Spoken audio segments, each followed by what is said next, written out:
আমাদের আছে 14 গুণ x যোগ 4 ভাগ -3 গুণ x - 2 ইকুয়াল টু 8। প্রথমে দেখলে এই সমীকরণটি একটি সহজ রৈখিক সমীকরণ মনে হচ্ছে না, কিন্তু আমরা চেষ্টা করে দেখতে পারি এটিকে সহজ রৈখিক সমীকরণে পরিণত করা যাবে কি না।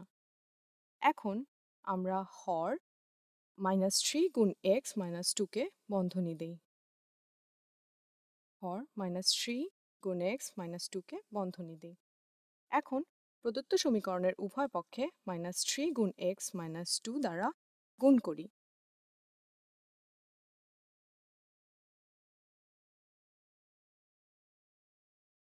আমরা দেখতে পাচ্ছি বাম পক্ষে লব -3 গুণ x - 2 এবং হর -3 গুণ x - 2 কেটে যায়।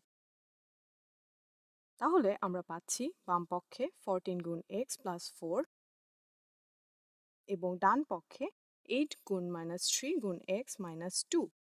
8 দ্বারা -3 গুণ x - 2 কে গুণ করি।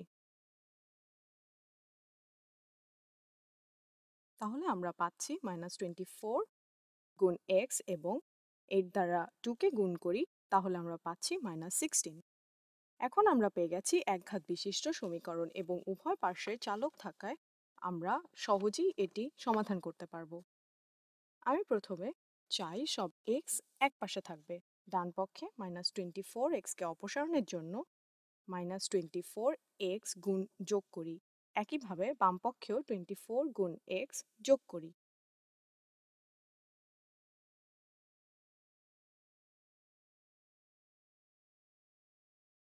তাহলে বামপক্ষে আমরা পাচ্ছি 14 গুণ x প্লাস 24 গুণ x মিলে 38 গুণ x এবং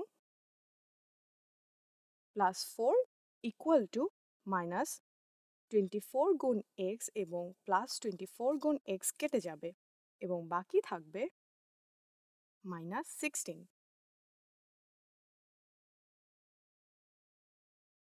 যেহেতু x এর মান বের করব, তাই উভয় পক্ষে -4 যোগ করি।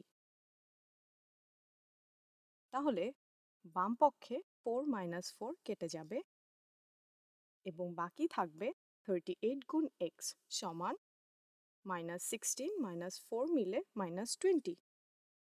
আমরা উভয় পক্ষকে 38 দ্বারা ভাগ করি এবং বাম পক্ষে পাই x ইকুয়াল টু -20 ভাগ 38। আমরা সহজেই এটি সরলীকরণ করতে পারি। লব ও হরকে 2 দ্বারা ভাগ করি। এখন -20 কে 2 দ্বারা ভাগ করলে পাই -10 এবং 38 কে 2 দ্বারা ভাগ করলে পাই 19। অর্থাৎ সমীকরণটি সমাধান হলো x ইকুয়াল টু -10 ভাগ 19।